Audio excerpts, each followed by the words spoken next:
하나님 말씀 함께 보시겠습니다. 요한복음 7장 1절부터 18절까지만 보도록 하겠습니다. 요한복음 7장 1절에서 18절 말씀입니다. 오늘부터 우리가 요한복음 7장을 살펴보려고 하는데요. 7장은 6장과는 다른 새로운 이야기를 다루고 있습니다. 제가 1절부터 읽어드리겠습니다. 그 후에 예수께서 갈릴리에서 다니시고 유대에서 다니려 아니하심은 유대인들이 죽이려 함이러라. 유대인의 명절인 초막절이 가까운지라. 그 형제들이 예수께 이르되 당신이 행하는 일을 제자들도 보게 여기를 떠나 유대로 가소서. 스스로 나타나기를 구하면서 묻혀서 일하는 사람이 없나니 이 일을 행하려 하거든 자신을 세상에 나타내소서 하니, 이는 그 형제들까지도 예수를 믿지 아니함이러라. 예수께서 이르시되 내 때는 아직 이르지 아니하였거니와 너희 때는 늘 준비되어 있느니라. 세상이 너희를 미워하지 아니하되 나를 미워하나니 이는 내가 세상의 일들을 악하다고 증언함이라. 너희는 명절에 올라가라. 내 때가 아직 차지 못하였으니 나는 이 명절에 아직 올라가지 아니하노라. 이 말씀을 하시고 갈릴리에 머물러 계시니라. 그 형제들이 명절에 올라간 후에 자기도 올라가시되 나타내지 않고 은밀히 가시니라. 명절 중에 유대인들이 예수를 찾으면서 그가 어디 있느냐 하고 예수에 대하여 무리 중에서 수군거림이 많아 어떤 사람은 좋은 사람이라 하며 어떤 사람은 아니라 무리를 미혹한다 하나, 그러나 유대인들을 두려워함으로 드러나게 그에 대하여 말하는 자가 없더라. 이미 명절의 중간이 되어 예수께서 성전에 올라가사 가르치시니 유대인들이 놀랍게 여겨 이르되 이 사람은 배우지 아니하였거늘 어떻게 그를 아느냐 하니, 예수께서 대답하여 이르시되 내 교훈은 내 것이 아니요 나를 보내신 이의 것이니라. 사람이 하나님의 뜻을 행하려 하면 이 교훈이 하나님께로부터 왔는지 내가 스스로 말함인지 알리라. 스스로 말하는 자는 자기 영광만 구하되 보내신 이의 영광을 구하는 자는 참되니 그 속에 불의가 없느니라. 아멘. 오병이어 사건 이후로 6개월 정도가 지났습니다. 지난 6개월 동안 예수님은 계속해서 갈릴리 지역에 머무셨는데요. 이스라엘을 셋으로 나눈다라고 하면 북쪽에를 갈릴리 지역, 가운데를 사마리아 지역, 밑에 남쪽을 유대 지역, 이렇게 나눌 수 있습니다. 근데 주님은 지난 6개월 동안 오병이어 사건 이후로 계속해서 북쪽 갈릴리 지역에 계셨던 거죠. 예수님의 가족들이 갈릴리 지역에 살고 계셨기 때문에 그곳에 머무신 이유도 있지만, 거기에 머무셨던 결정적인 이유는 유대인들이 예수님을 죽이려고 하는 시도들이 있었기 때문에 예루살렘이 있는 유대 지역으로 가지 않았던 겁니다. 5장에서 38년 된 병자를 안식일에 고친 이후부터 유대인들이 예수님을 죽이려고 하는 그런 마음을 가지고 있었고, 또 그런 의도를 예수님이 아셨기 때문에 갈릴리에 계셨던 거죠. 예수님이 죽는 게 무서워서 못 가신 것은 아니었습니다. 단지 아직 예수님의 때가 되지 않았기 때문에, 십자가에 죽으실 때가 되지 않았기 때문에 갈릴리에 머무셨던 것뿐입니다.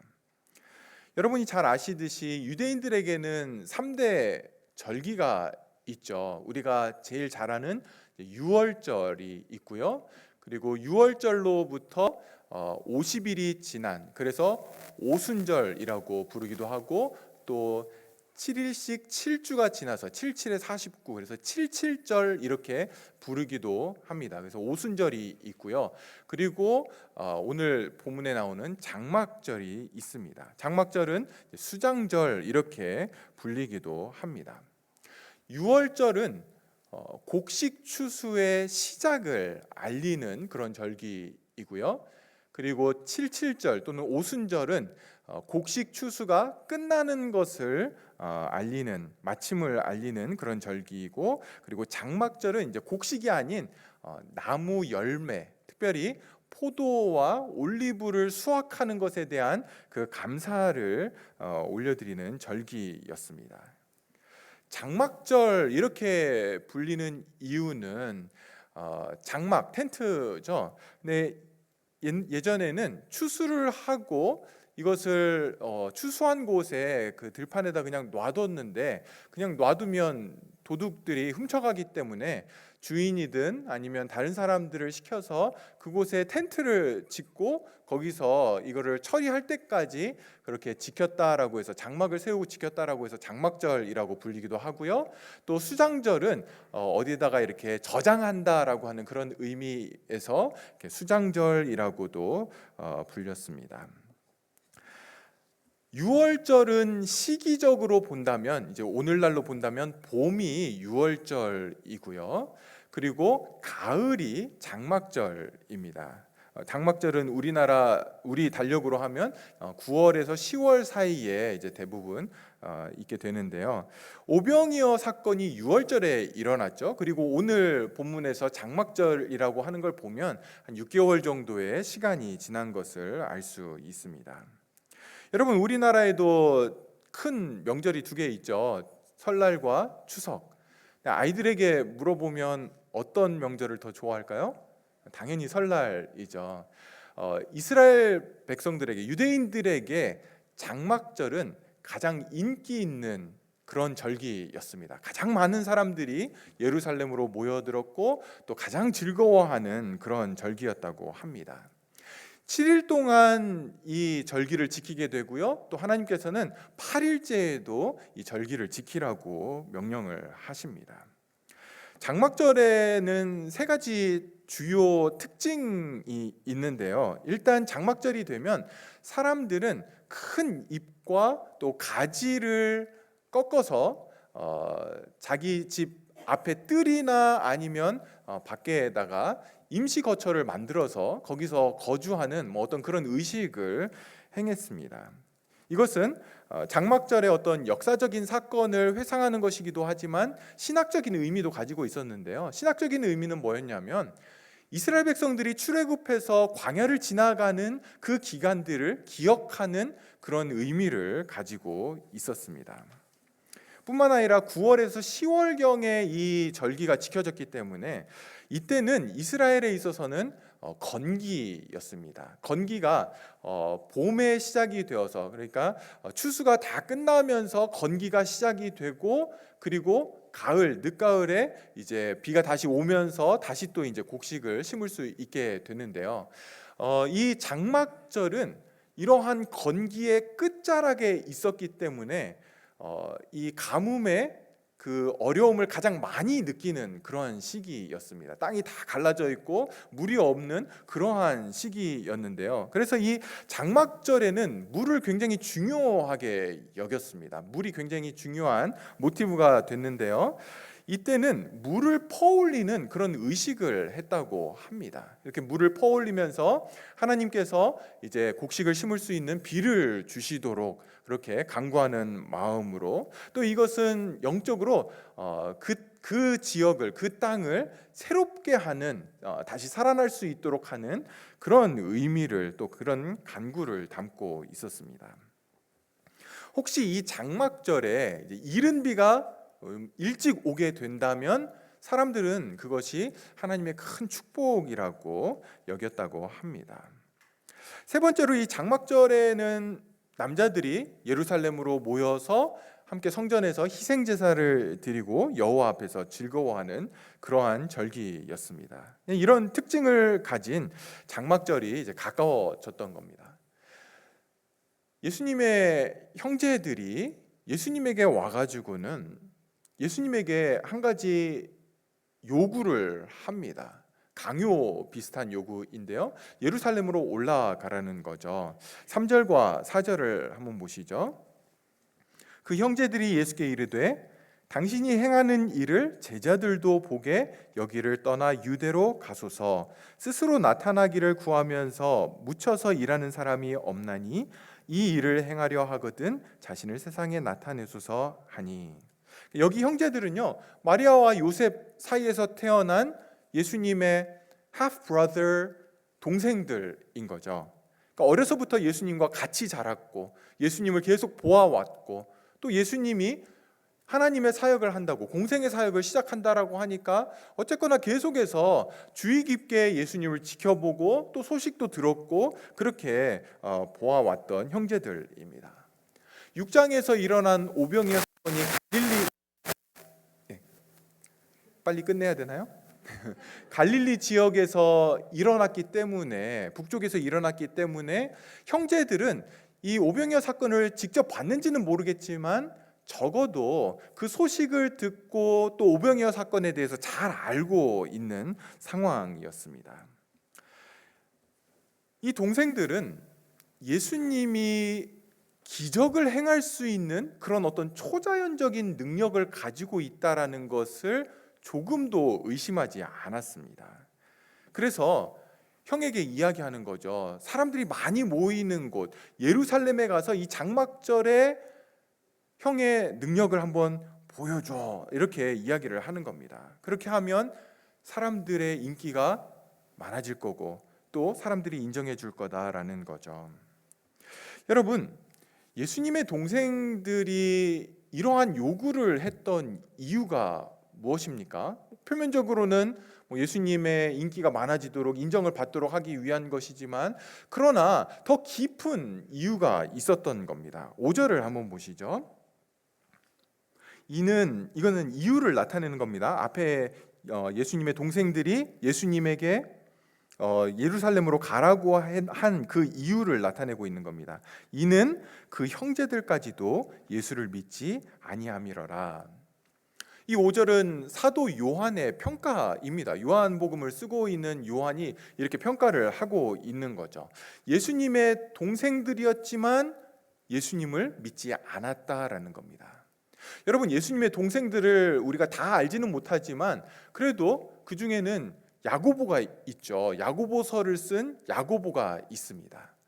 요한이 이 요한복음을 쓸 때 1세기 후반부에 쓰여졌는데요. 이때는 야고보가 교회 안에서, 기독교 교회 안에서 수장으로서 또는 야고보가 굉장히 중요한 역할을 하던, 영향력을 미치던 그러한 시기였습니다. 그래서 이 요한복음을 받는 이 청중들은 요한이 예수님의 동생들이 예수님을 믿지 않았다라고 할 때 야고보를 생각하면서 야고보 목사님이 이렇게 믿음이 없었다고 하는 어떤 그러한 생각을 가질 수 있었던 거죠. 어떤 면에서는 좀 야고보가 목회하는데 흠집이 날 수 있는 좋지 않은 그런 기억들을 다시 떠올리게 하는 그러한 평가였습니다.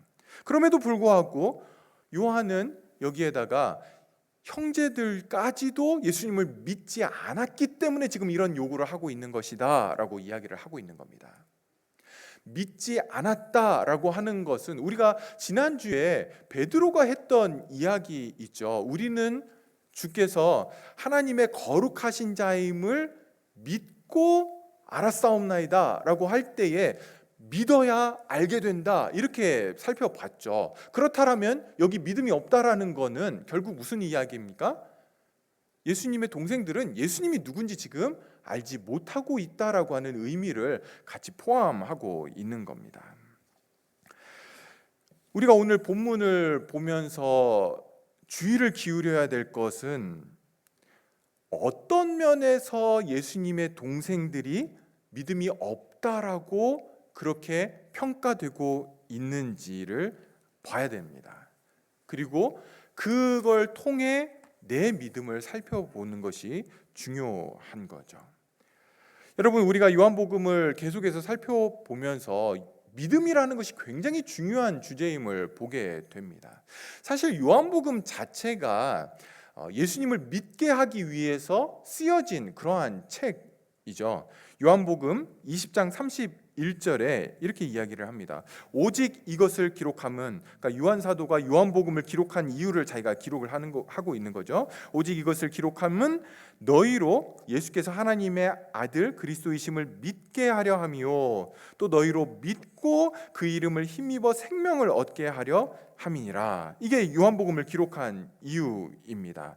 믿게 하는 거고, 왜 믿음이 중요합니까? 믿고 그 이름을 힘입어 생명을 얻게 되기 때문에 그런 거죠. 생명을 얻는 유일한 길은 예수 그리스도를 믿는 것밖에는 없습니다.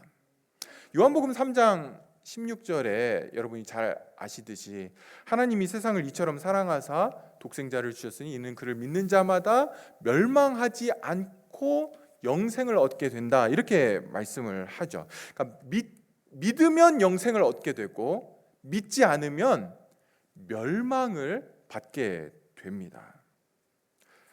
여러분 중에는 그래 뭐 믿으면 영생을 주는 것 그건 좋은데 그렇다고 사랑의 하나님이 믿지 않는다고 멸망시키는 거는 좀 너무하는 것 아닌가, 하나님의 사랑의 성품에 맞지 않는 것 아닌가, 이런 생각을 할 수 있는데요. 여러분, 그것은 우리의 출발점을 잘 알지 못하는 데서 시작된 것입니다. 여러분, 모든 사람들의 출발점, 모든 인류의 시작점은 멸망이고 지옥이고 심판이고 하나님의 진노입니다. 우리가 제로 상태에서 시작이 돼서 믿으면 거기서부터 천국에 가는 생명을 얻게 되고, 믿지 않으면 그냥 그 상태 그대로 제로 상태로 있고 거기에서 죄를 지으면 뭐 이렇게 지옥으로 가고 하나님의 심판을 받고 이렇게 생각할 수 있는데요, 그렇지 않습니다. 성경은 그렇게 말하지 않습니다. 우리의 출발 상태가, 출발점이, 시작점이 멸망이고 지옥이고 하나님의 진노입니다. 요한복음 3장 36절을 보시면 이렇게 이야기를 합니다. 아들을 믿는 자에게는 영생이 있고 아들에게 순종하지 아니하는 자는 영생을 보지 못하고 도리어 하나님의 진노가 그 위에 머물러 있느니라. 여러분, 여기 병렬 구조로 되어 있습니다. 아들을 믿는 자에게 영생이 있고 아들에게 순종하지 아니하는 자는 영생을 보지 못하고 하나님의 진노가 있다, 이렇게 이야기하는데요. 믿는 것과 순종하는 게 같은 것입니다. 믿는 것과 순종이 같은 건데, 믿는 자에게는 영생이 있게 되고, 그리고 믿지 않는 자, 순종하지 않는 자에게는 영생을 보지 못하고 하나님의 진노가 그 위에 머물러 있다, 이렇게 말씀을 하죠. 이 부분을 영어 성경은 이렇게 번역을 합니다.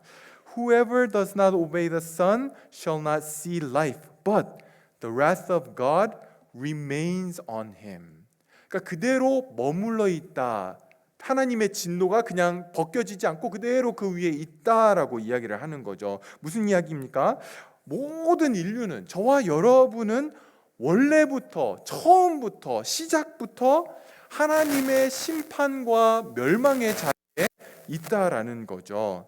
그리고 아들을 믿을 때에 우리는 그 멸망이 벗어나게 되고 벗겨지게 되고 거기서부터 벗어나게 되고, 믿지 않으면 그 진노의 자리에 머물러 있게 되는 것입니다. 그렇기 때문에 믿음의 문제는요, 굉장히 중요합니다.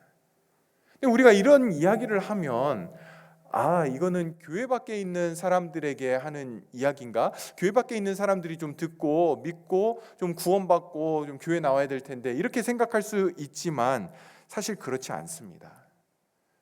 저와 여러분처럼 교회 안에 있는 사람들에게 중요한 것은 진짜 믿음과 믿음처럼 보이지만 가짜 믿음이 있다라는 것입니다. 나는 믿는다라고 생각을 했는데, 그런데 성경의 평가는, 예수님의 평가는 너 믿지 않았어, 믿음 없어라고 그렇게 평가되는 경우가 많다라는 거죠. 그것이 바로 오늘 예수님의 동생들이 보여주고 있는 모습입니다. 여러분, 이 동생들은요, 예수님의 초자연적인 능력을 의심하지 않았습니다. 믿음이 있었죠. 얼마든지 사람들 앞에서 믿음을 행할 수 있는, 그분이 원하시면 믿음을 행할 수 있다라는 믿음이 있었습니다. 초자연적인 능력을 행할 수 있는 믿음이 있었습니다. 뿐만 아니라 사람들에게 드러날 때에 사람들의 인정을 받고 사람들이 그것을 좋아할 거다, 사람들이 영웅으로 생각할 거다, 이러한 믿음도 있었습니다. 그러나 성경은 그걸 진짜 믿음, 구원 얻는 믿음으로 인정하지 않는다라는 거죠. 그렇다면 우리는 믿음에 대한 성경의 기준, 참된 믿음에 대한 성경의 기준이 무엇인지를 살펴보는 것이 너무나 중요하고요. 그 기준으로 내 믿음은 진짜인지 가짜인지를 살펴보는 것이 중요할 것입니다. 여러분, 예수님의 형제들 속에서 가짜 믿음의 요소들이 몇 가지 보여지고 있습니다. 믿음 없는 첫 번째 요소는요, 어디서 드러나게 되냐면 이 동생들이 예수님에게 왜 예루살렘으로 가라고 하는지, 그들의 동기, 이 모티베이션에서 그들의 믿음 없음이 드러나게 됩니다.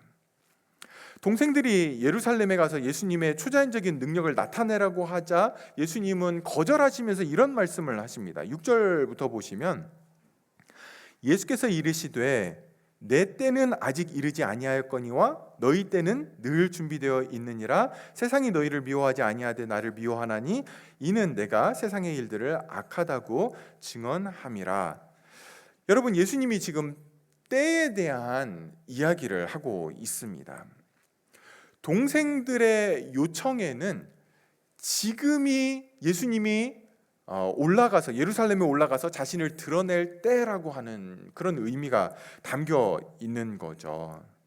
아마도 동생들은 우리가 6장 마지막에서 봤던 것처럼 예수님과 가까이 있었던 제자들이 막 떠나가는 것을 보면서 12명만 남는 것을 보면서 굉장히 안타까운 마음이 있었을 겁니다.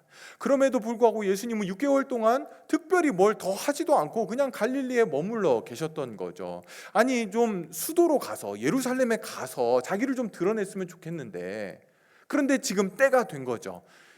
예루살렘으로 사람들이 모여드는 때, 장막절이 된 것입니다. 제대로 한번 이번에 가서 보여주라는 거죠. 형, 이번에 가서 그냥 이번에는 스테이크로 다 먹여버려, 막 이러면서 지금 막 흥분을 하는 겁니다. 사람들이 공부도 때가 있다, 뭐 이런 이야기를 하죠. 근데 이때에 때는 뭘 가리킵니까? 기회를 가리키는 거죠. 어떤 기회입니까? 자기를 발전시킬 수 있는, 자기가 원하는 것을 얻을 수 있는 기회라는 겁니다.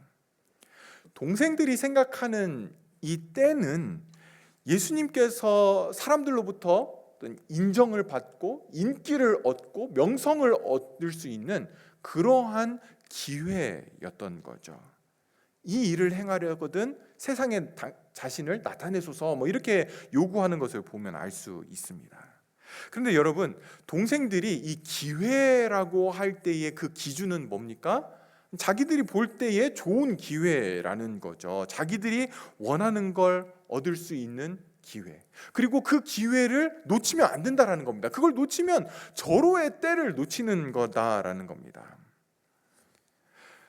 성도 여러분, 동생들의 겉모습만 보면 예수님에게 기적을 행해라, 하나님의 일을 해라, 어떤 이런 것처럼 겉모습은 보입니다. 그리고 그것에 대한 믿음도 있는 것처럼 보이는데요, 여러분, 우리의 믿음은 이러한 겉모습이 우리의 실제 믿음은 아닙니다. 우리는 얼마든지 사람들을 속일 수도 있고, 그리고 스스로도 속게 됩니다. 나 믿음 있어라고 속는 경우들이 있다라는 거죠. 목사가 되어서 교회와 성도들을 위해서 열심히 설교 준비하고 헌신하고 복음을 전해도 그 안에 있는 동기가 내가 원하는 것을 얻어내기 위한 것이라면, 나의 명성과 인기와 교회를 키우기 위한 그런 것이라면 그것은 거짓 믿음이죠. 직분을 받고 장로, 권사, 안수집사가 되어서 성도들을 열심히 섬겨도 동기가 잘못되었으면, 그렇게 열심히 일하고 섬기는 이유가 잘못되었다면 성경이 인정하지 않는 가짜 믿음입니다. 그렇다면 참된 믿음을 볼 때에 우리는 뭘 봐야 됩니까? 우리 안에 있는 내면의 동기, 왜 내가 이 일을 하고 있는지가 중요하다라는 거죠. 사람의 중심 동기가 무엇인지를 봐야 됩니다. 여러분, 참된 믿음을 가진 사람들의 그 마음의 동기는 무엇입니까? 무엇을 목표로 그렇게 살아가고 섬기고 헌신하는 것이 참된 믿음의 기준입니까? 18절 보십시오. 우리 18절 같이 한번 읽어보겠습니다. 스스로 말하는 자는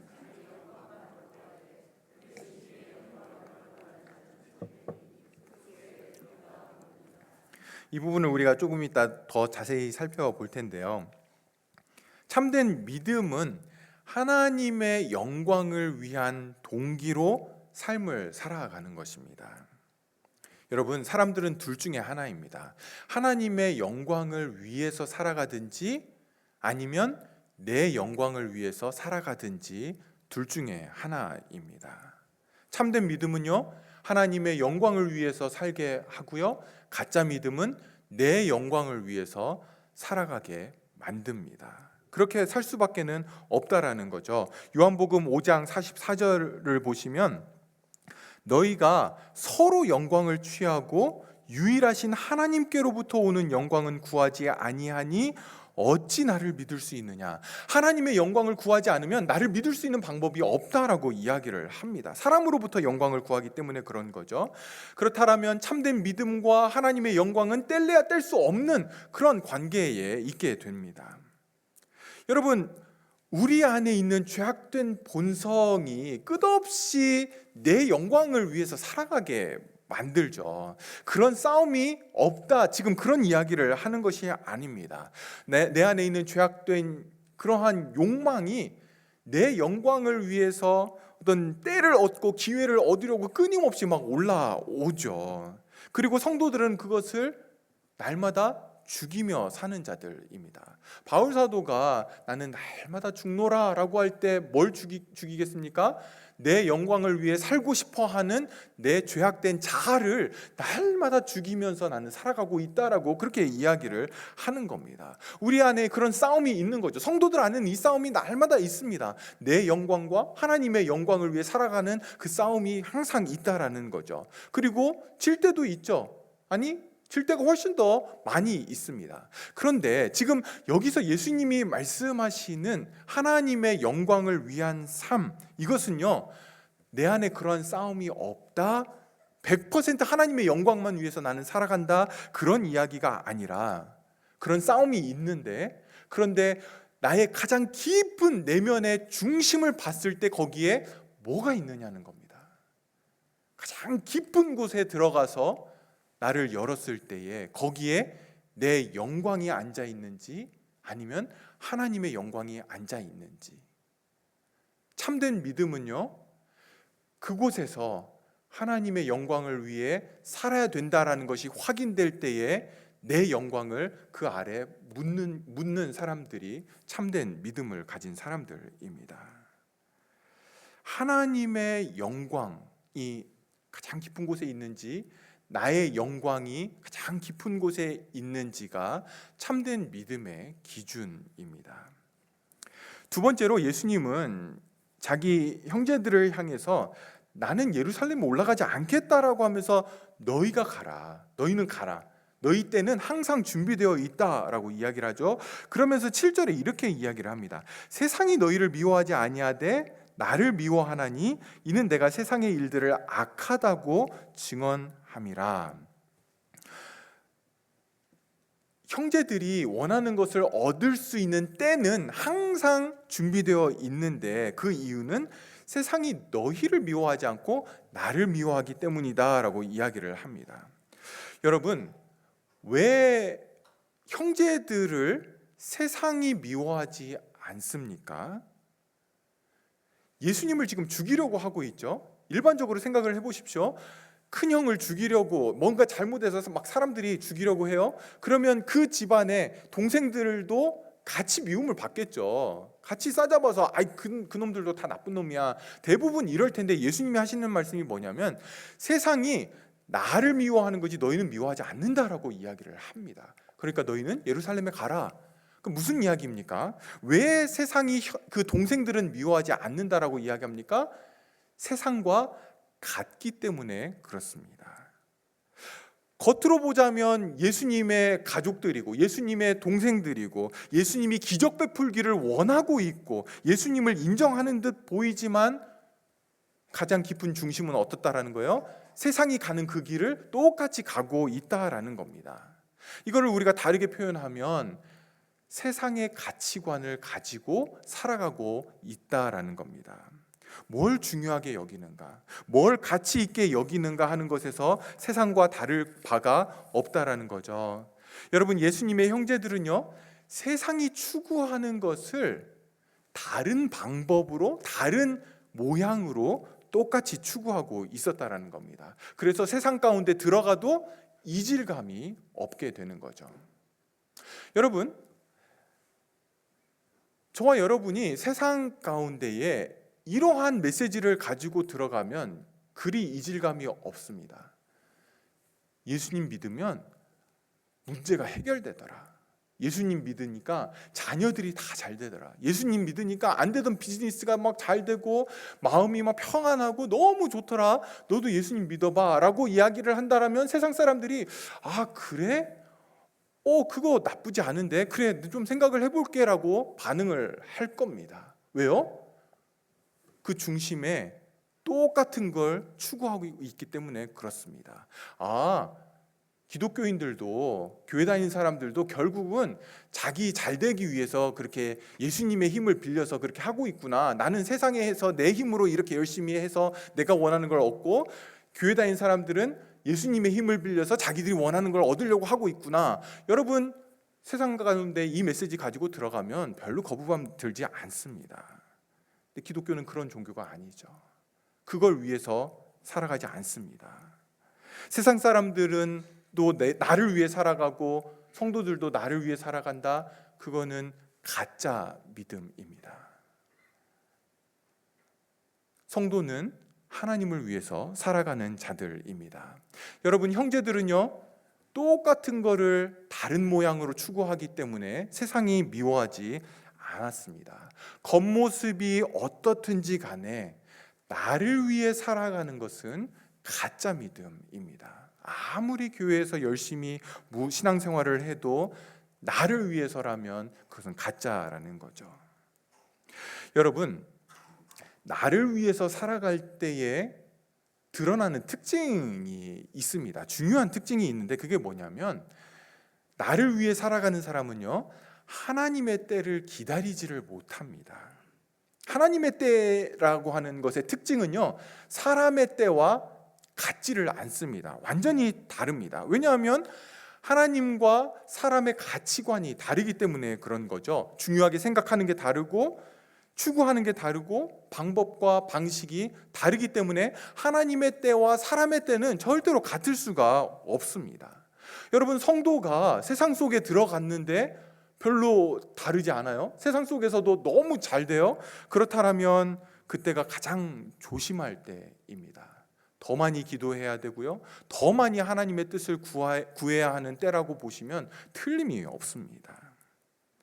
여러분, 하나님의 때에 맞춰 살아가는 것의 중요한 요소는 기다리는 것입니다. 여러분, 복음성가에서도 우리가 주님의 시간에 그의 뜻 이루어지리 기다려 이렇게 찬양하지 않습니까?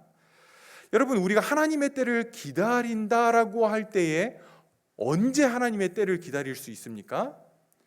예수 그리스도를 통해 보여주신 그 하나님을 우리가 믿을 때에 하나님을 기다릴 수 있죠. 그 하나님을 신뢰해야만 우리가 하나님을 기다릴 수 있지, 믿음이 없으면 절대로 하나님의 때를 기다릴 수가 없습니다. 기회가 왔는데, 때가 됐는데, 지금 이거 안 되더라도 이 기회를 붙잡아야 되는데 라고 하는 마음이 우리 안에 끊임없이 올라오죠. 하나님의 때를 믿음 없이는 기다릴 수가 없습니다. 예수님의 동생들이 그랬던 거죠. 지금 기회가 왔습니다. 눈에 보이는데, 장막절에 예루살렘으로 사람들이 다 모여드는 이때인데, 이때를 잡아야 되는데, 그래서 하나님의 아들이라도 강요해서 어떻게든 이때를 붙잡으라고 하고 있는 겁니다. 거짓 믿음이죠. 참된 믿음은 눈에 보이고 손에 당장 잡히더라도 하나님의 때를 기다릴 줄 아는 겁니다.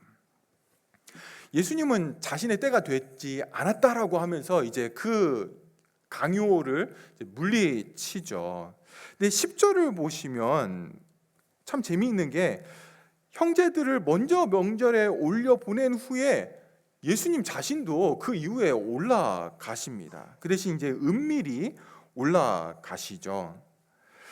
예수님이 장막절에 올라가지 않겠다, 내 때가 되지 않았다라고 하는 것은 어떤 십자가에 달려야 할 그 때를 말씀하는 것은 아니었고요.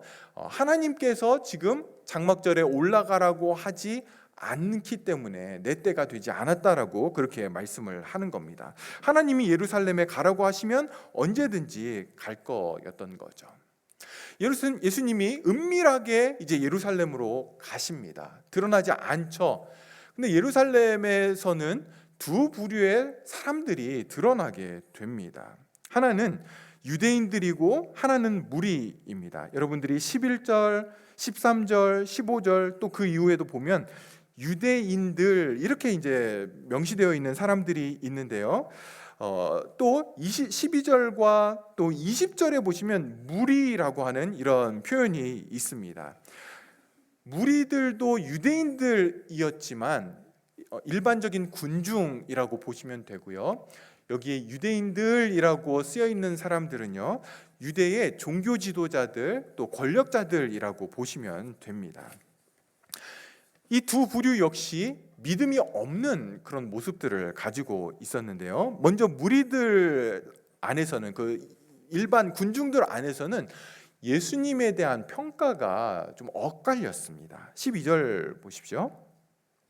예수에 대하여 무리 중에서 수군거림이 많아 어떤 사람은 좋은 사람이라 하며 어떤 사람은 아니라 무리를 미혹한다 하나, 그러나 유대인 권력자들이죠, 그들을 두려워함으로 드러나게 그에 대하여 말하는 자가 없더라.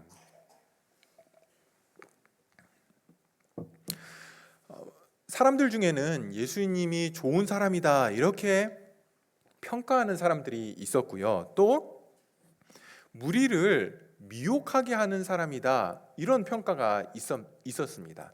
신명기 13장에 보시면 무리를 미혹하는 사람으로 드러나게 되면 그 사람은 죽이라고 그렇게 말씀을 하십니다. 그러니까 예수님이 정말 무리를 미혹한다라고 그렇게 되면 죽어야 되는 그런 상황에 놓이게 되는 거죠. 근데 여러분, 이것들은 다 사람들의 예수님에 대한 평가였습니다. 그분에 대한 믿음의 고백이거나 아무리 예수님을 좋은 사람이라고 해도 그 평가가 그로 하여금 예수님에게 자기의 인생을 걸 수 있게 만드는 그런 것은 아니었다라는 거죠. 유대인 종교 지도자들 또 권력자들이 무서워서 이 평가에 대해서 전혀 이야기를 할 수 없는, 삶에 아무런 영향이나 힘을 주지 못하는 그러한 지식과 판단이었던 겁니다. 참된 믿음이 아니었던 거죠. 그냥 예수님이 좋은 사람이다라고 평가는 하지만 참된 믿음은 아닌 가짜 믿음이었습니다. 여러분, 유대인이라고 불리는 이 종교 지도자들과 권력자들은 또 어떻습니까? 예수님의 형제들은 예수님에게 기적을 보이라고 그렇게 말을 하면서 자기의 믿음 없음을 드러냈습니다. 이 유대인 지도자들, 특별히 종교 지도자들은요, 5장에서 예수님이 38년 된 병자를 고치면서, 그리고 안식일에 그걸 고치면서 너 이런 일 하지 마라고 그렇게 이야기를 한 거죠. 형제들은 기적을 행해라라고 하면서 믿음 없음을 드러냈고, 유대인 지도자들은 하지 마라고 하면서 자기의 믿음 없음을 드러냈던 사람들입니다. 겉모습은 완전히 다르지만 그러나 둘 다 믿음이 없는 그러한 모습이었습니다. 예수님은 은밀하게 예루살렘에 올라가셨지만 이제 명절 중간이 되어서 성전에서 가르치시면서 자신을 드러내셨습니다. 그리고는 그러면서 거기에 이제 유대인 종교 지도자들이 있었겠죠. 이 종교 지도자들이 예수님의 가르침을 들으면서 이 사람이 배운 적이 없는데, 이 사람이 학교를 제대로 나온 적이 없는데 어떻게 이렇게 성경을 가르칠 수 있을까 의아해했습니다. 여러분, 이 당시에 유대인들은 배우기 위해서는 어떤 랍비들 밑에 들어가서 배웠습니다. 그래서 그 당시에 뭐 가말리엘 학파, 힐렐 학파 이런 유명한 랍비들의 그런 밑에서 가르침을 받았고 그 학파에서 배웠다라고 하는 것이 이제 졸업장과 같은 어떤 그런 역할을 했던 거죠. 예수님은 어떤 랍비 밑에서도 배운 적이 없었습니다. 그런데 성전에서 가르치고 있었고 그 가르침이 달랐던 거죠. 다른 복음서에서 볼 수 있듯이 어떤 서기관들이나 또는 랍비들과 다른 그런 권위를 가지고 있었던 겁니다. 이 당시에 랍비들은 자기의 성경에 대한 해석을 이렇게 주장하기 위해서는 예전에 있었던 유명한 랍비들의 말을 인용을 했어야 했습니다. 또 이러한 랍비들의 그러한 해석들을 모아놓은, 구약 성경에 대한 해석들을 모아놓은 미슈나라고 하는 그러한 책도 이제 오늘날로 하면 어떤 주석책과 같은 그런 것들도 이 당시에 있었는데요. 이제 그런 랍비들의 유명한 이야기들을 인용을 해야 저 사람 권위 있는 사람이다, 저 사람 많이 배운 사람이다, 저 사람 똑똑한 사람이다, 이런 인정을 받았습니다. 그런데 예수님은 그런 인용을 전혀 하지 않았던 거죠. 자신이 직접 해석하고 자신이 직접 이게 하나님의 뜻이다, 이게 하나님의 마음이다, 이게 하나님이 원하시는 거다, 그렇게 그냥 바로바로 이야기를 했던 겁니다. 사실 저자직강이었죠. 성경은 예수님의 책이었기 때문에 그분이 이렇게 해석하고 이야기하는 거였는데 사람들이 몰랐던 겁니다. 예수님의 이런 가르침을 들었던 사람들은 그 가르침이 다른 랍비들과 달랐다라는 것을 알았고, 이 유대 종교 지도자들은 그게 기분이 나빴기 때문에 딴지를 겁니다. 아니 어디 학교도 제대로 안 나온 사람이, 이러면서 시비를 걸었던 거죠. 그에 대해서 예수님이 대답을 하십니다. 16절부터 보시죠. 예수께서 대답하여 이르시되 내 교훈은 내 것이 아니요 나를 보내신 이의 것이니라. 사람이 하나님의 뜻을 행하려 하면 이 교훈이 하나님께로부터 왔는지 내가 스스로 말함인지 알리라. 여러분, 예수님은 얼마든지 내가 성육신한 하나님의 로고스, 하나님의 말씀이야, 내가 곧 진리야 라고 얼마든지 말씀하실 수도 있었지만, 예수님은 자신의 그 겸손함을, 참된 사람의 온전한 모습을 보이시기 위해서 겸손하게 대답을 하십니다. 내 진리는, 내가 말하는 이 이야기들은 나에게서부터 온 것이 아니라 나를 보내신 분, 다시 말해서 하나님의 진리야라고 그렇게 대답을 하십니다. 그리고는 17절을 말씀하시죠. 17절 우리 같이 한번 읽어보겠습니다. 사람이 하나님의 뜻을 행하려 하면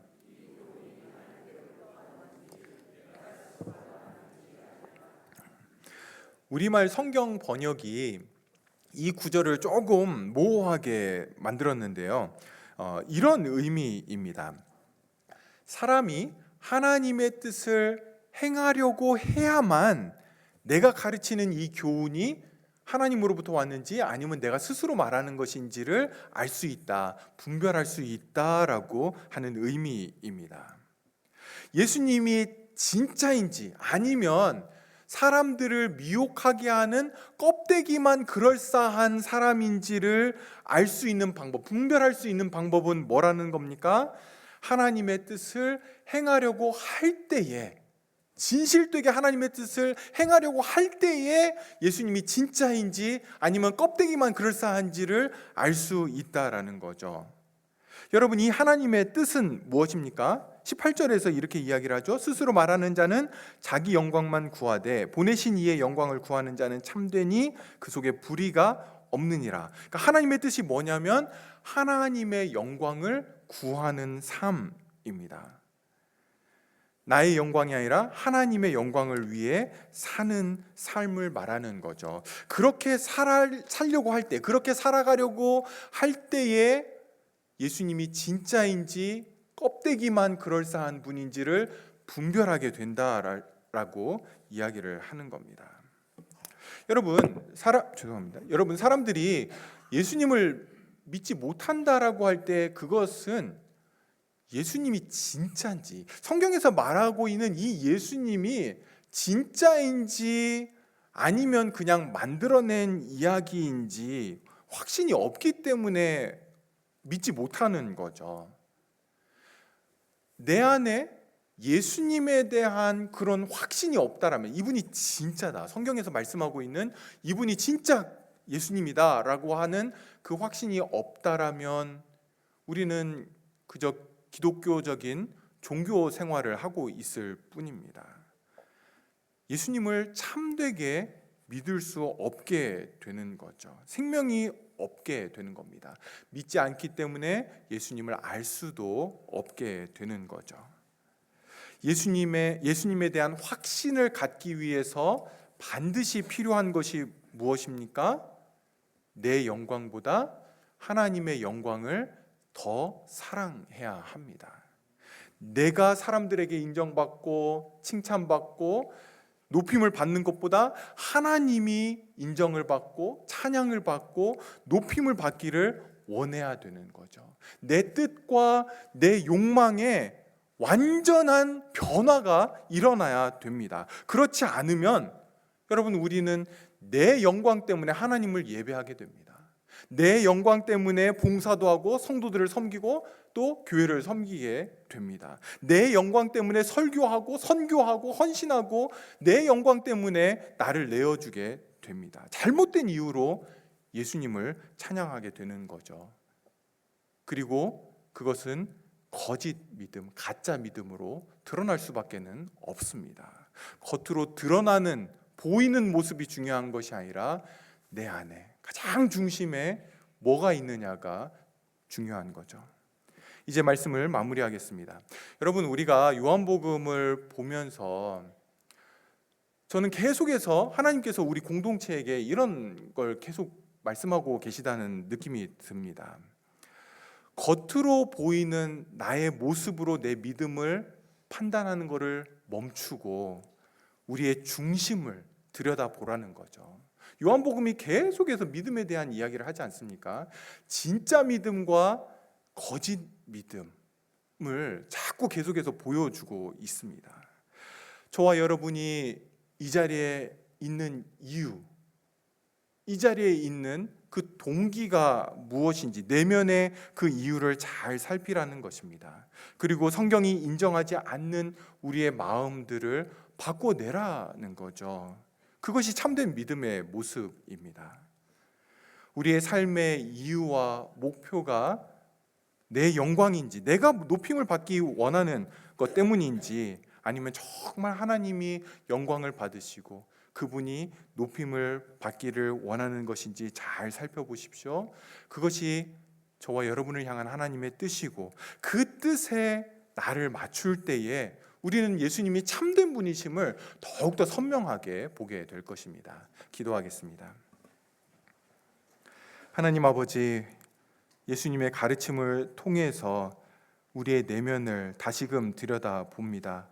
우리가 이 자리에 앉아 있는 이유, 우리가 성도들을 섬기고 설교를 하고 선교를 하고 많은 일들을 하는 그 이유가 내 영광 때문은 아닌지 정직히 들여다보게 하여 주시옵소서.